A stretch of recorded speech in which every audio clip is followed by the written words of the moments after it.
Guys up here at the top of the map. In the red is our Protoss from the team MVP, winner of BlizzCon 2010.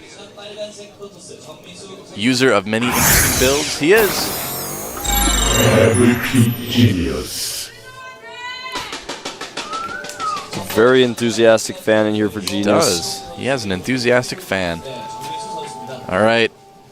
And down here at the bottom of the map in the blue from the team Startail is Startail July.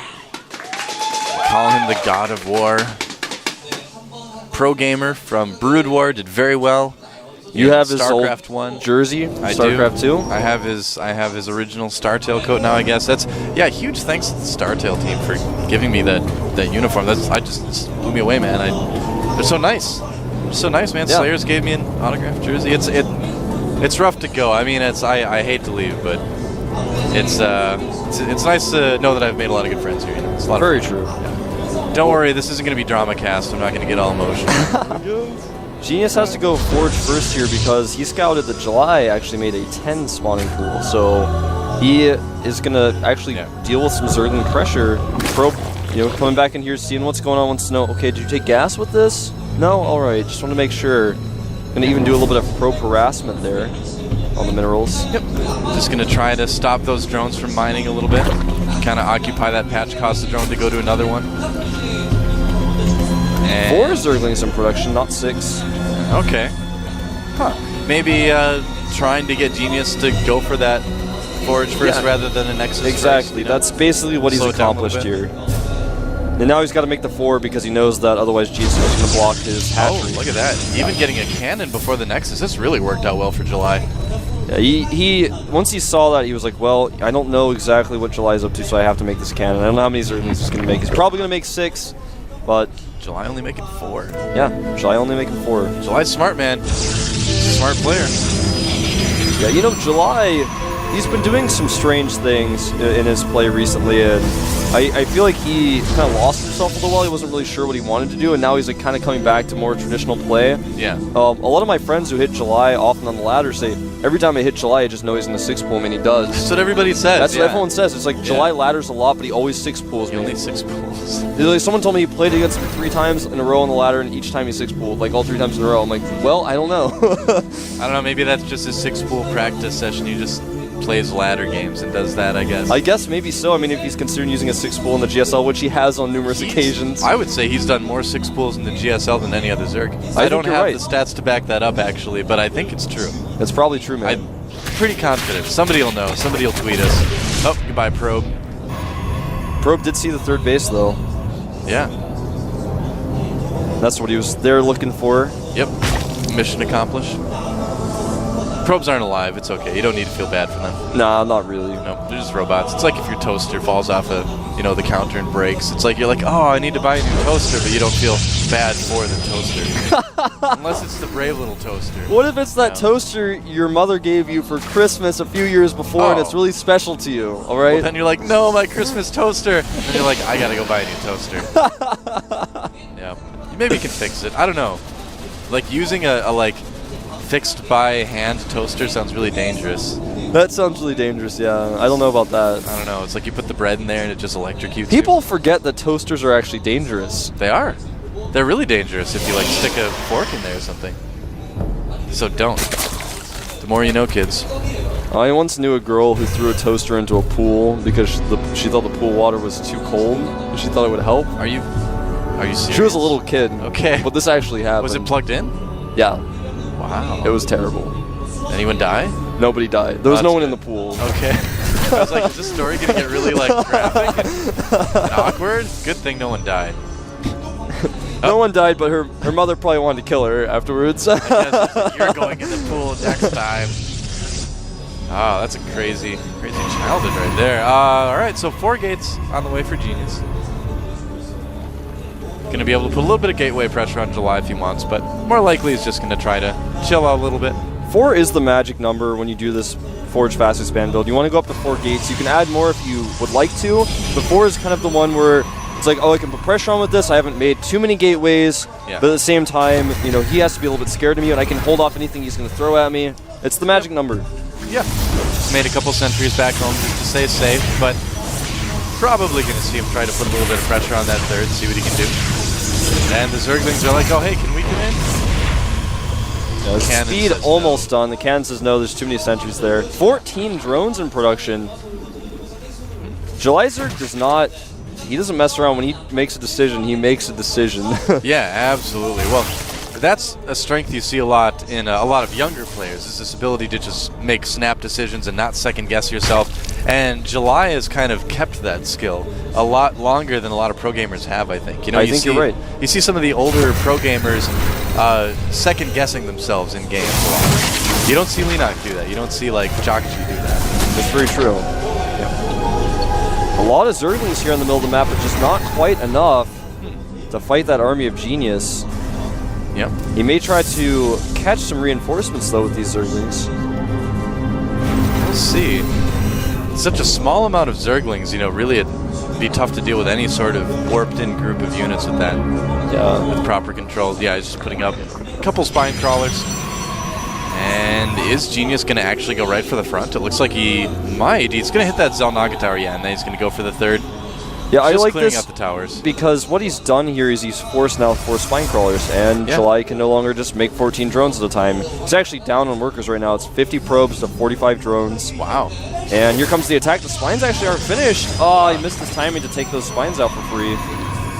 I don't like this. He's just making a pylon right in July's face and like really committing to this, you know? The timing is so crucial here, and he's kind of botched it. Yeah. Well, it's just kind of what we saw last game, too. Everything seems to just be coming a little bit late, you know? Yeah, and now he's about to get flanked here with these Zerglings. No. Look out, Zerglings surrounding. Oh, even getting some connections with the sentries as well. Yeah, the force fields were in the wrong place this time. Yeah, force fields at least keeping the roaches from coming in. And guess what? He didn't even get to use that pylon that he made. I mean, it just died there, and now he's warping in units that protect the units he has so he can run away. Yeah, it's like everything these games is about 30 seconds late, it seems like, you know, like 30 in-game seconds, and it is making a huge difference, as you can see. Newer players sometimes do this with forward pylons where they're like, you know, oh, hold that thought. A ton of Zerglings going to kill some sentries here. He doesn't want to use force fields. He's avoiding it. Nice control, actually, not using any force fields, getting those sentries away. Yeah, July just letting those Lings attack the Zealots instead of targeting the sentries down. I like this by July, of course. It's always good to take out those rocks. Makes it a lot easier to get up the ramp, of course. And, you know, this isn't really the time for July to attack. No. He's about to have roach speed, but there's just too many hits at the top of that ramp. Yep. Yeah, and he knows that, too. He's pulling back right now. Just kind of trying to scare Genius a little bit. He's going to kill a bunch of Genius's pylons and scattering around the map. Yeah. Well, I think July kind of figures if he can be active out on the map like this, he can delay the third for Genius a little bit longer, which is going to be really helpful. It's very important. Yeah. Man, what happened with this forward pylon with Genius is I feel like he was like, well, I want to have more units now, but he like wasn't thinking clearly. He had his he could have warped in the units at his regular pylon, and they would have gotten to that location before his second pylon that he made was even up. So I don't fully understand why he was thinking that was necessary. Yeah. It's good to make the second pylon, but you don't have to wait for it. It's just a lot of fun to make pylons. I just like saw like the coins like slip through Genius's fingers. He like got there at the right time, and the spines weren't even done. I was like, oh my god, he could actually do a lot of damage here. Then he was just like, no, I'm gonna make a pylon first. It's like the more you tighten your grip, the more Zerglings will slip through your fingers. Yeah, that's what happened, man. Well, he is, you know, he didn't lose his sentries. He was able to get back home safe. Yeah. He did force some spines. He forced July to make a lot of units, and he's taking a pretty safe third right now. You know, that's actually something I was a little bit surprised about as far as the sentries go, because July had like a golden opportunity to at least do some damage with those sentries, and he didn't quite control it right, attack the Zealots instead. And those sentries being alive is, like you mentioned, just a huge, huge benefit for Genius right now. That's very true. His hallucination research is almost done as well. He's got a lot of energy on those sentries he can now use for scouting and for faking July Zerg out if he wants to. Oh, look at this Genius ready for the Muta harass. But July is going to have a lot of Mutas very soon here. Yeah, and he's not even really trying to push the issue too much. He's like, I'm just going to wait till I'm over milling out. Oh, and pushing the front as well. Yeah, he's trying to be tricky and wants to catch Genius off guard. Genius has already set up a nice wall at his third base. July's going to go for it. Yeah, I think this is a good idea. He's going to be able to break through it pretty easily. Up, decides to turn around. That Zealot took the wrong path. So it's like, why am I controlled by a program? Oh, drops on the way for July. Very cool. And Baneling speed as well. I think we might see some Baneling drops out of July's Arceus Yeah, game. we probably will. He's getting that Overlord speed, of course, to match this. Colossi are on the way, which is kind of an interesting choice considering that there are so many Mutas abound. July being much more careful with his Mutas this time around than the last game. You remember last game he was being really aggressive with them, and this time he's just kind of biding his time, putting a little bit of pressure on, and that is a lot of Banelings. One thing that Genius really has going for him right now, he's got +1 armor, and he's got +3 weapons on the way. Yeah. July is just about to have +1 Carapace and +1 Flyer attack, so his upgrades are not the best. Genius is going to have such a strong, heavily upgraded army here. Yeah, and the longer that third base stays alive, the harder it is going to be for July to break any sort of army that Genius produces. You can see the Death Ball is really starting to take shape right now. Yeah, it's taken shape for certain. Yep. I like that Genius is really cautious with his Stalkers. He never blinks ahead to chase Mutas because he's not sure what's on the other side. It's something a lot of Protosses fall into traps with. But not him. Not Genius, man. Nope. And Genius spent a ton of money on cannons, but he actually has not lost any probes to these Mutas whatsoever. Well, this is interesting. We have a Warp Prism on the production queue. All right, a little bit bold to get a Warp Prism when you know your opponent's got a ton of Mutalisks out on the field, but It's the last thing you'd expect. might work. It is true. It's true. There's a blink forward. He does have that observer there to see if there's nothing there. And here come the drops. We're going to see just a straight up Baneling drop on top of the army situation. Yeah. Those two Banelings didn't get in the Overlords. They're afraid to fly. Can't blame them. Well, some people are just nervous about flying. Yep. It's like, don't worry, Banelings, take some Dramamine, you know, just chill out a little bit, watch some movies. This is going to be a massive attack. Oh, look at that. He's moving out with a Warp Prism as well, but I don't think it's going to do enough damage here. Here we go. Storm isn't done. I don't think he realizes what's going on. There's so many Banelings in those Overlords. Oh, man, they all have speed as well. He's taking down the Colossi with Banelings and softening up the Stalkers a little bit too. He still has a lot of Banelings in there. I don't know, man. I think Genius might be okay here considering that he did not lose very many units, and those Force Fields were so good, but July's not done yet. Yeah, he's still got a lot of Banelings in those Overlords, a lot of units left. No more Force Fields, and July is going to do some huge damage. The to natural Cybernetics Genius. core is gone. Yeah. Oh, here come the Banelings, dropping right on the Stalkers. No blink for Genius either. Yeah, Genius not blinking at all. A little bit surprising. Look at how big of a difference those upgrades are making right now for Genius as well. I mean, July's getting to the natural. Looks like he might get this Nexus, but the army itself for Genius has been surviving very, very well against this. Very true. Does get the Nexus and is not done yet. Going into the main now. Oh, man, he might be able to pick off a lot more production buildings here. Oh, the Colossus out of position. He's going to lose that. Oh, he barely keeps it alive. Not the best control from Genius, not blinking his Stalkers very much. And, you know, we talked about that July second. It's time, but Genius is doing a drop over here at July's third base, but there's so many spines prepared. I'm not sure if he's really going to be able to clean this up. Well, you know, the Zealots can do some damage, but Genius really needs to worry a lot more about his main right now. July's got enough Mutas where he can just take out these Stalkers. Yeah, he's reached that critical mass. Genius killing some drones, but I don't think it's going to make a whole lot of difference, Wolf. Yeah, I think you're exactly right. I mean, the Zealot drop is going to kill the hatchery for certain. Yep. But that's all it's going to kill, and July's just going to ignore that. The Archon's finishing. They do some damage, but get taken out very, very quickly.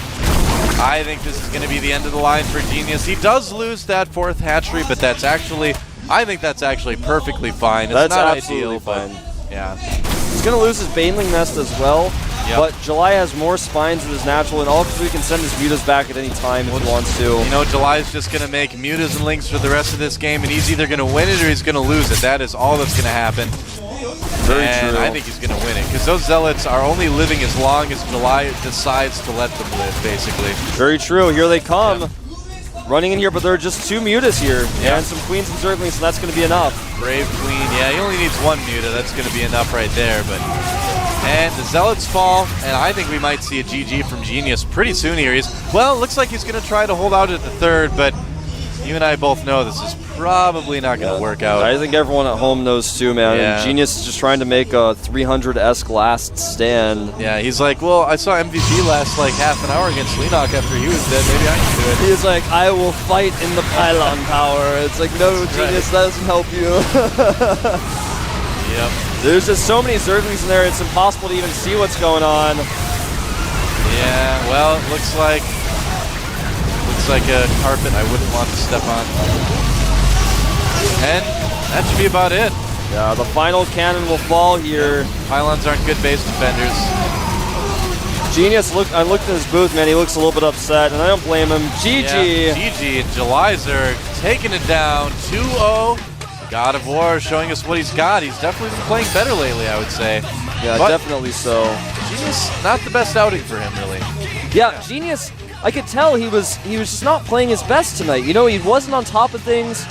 His builds were good, but they weren't executed properly. He made a lot of cannons, and I was really proud of how he'd set things up, because most Protosses don't actually know how many cannons to make right now. I feel like some Protosses make not enough cannons because they're like, well, the Zerg has a 200 supply army now and only at 130, so I need to make some units. I can't make cannons, I can't afford that. But actually, if you make the cannons and you turtle and you defend with good upgrades like Genius had, you get that death ball made, then you're fine. Yeah. The problem for Genius in this game was he did not micro correctly in that battle against the Banelings and the Overlords. I think he didn't realize until too late that there were Banelings in there. Like, for some reason, that just didn't click with him. You know, every once in a while, well, here's what it kind of looked like to me is that, you know how you have those games every once in a while where you play and you feel like you're playing underwater, you know? That's like the best way I can describe it, where you're like, oh, everything I'm doing is just really slow. I don't know why this is.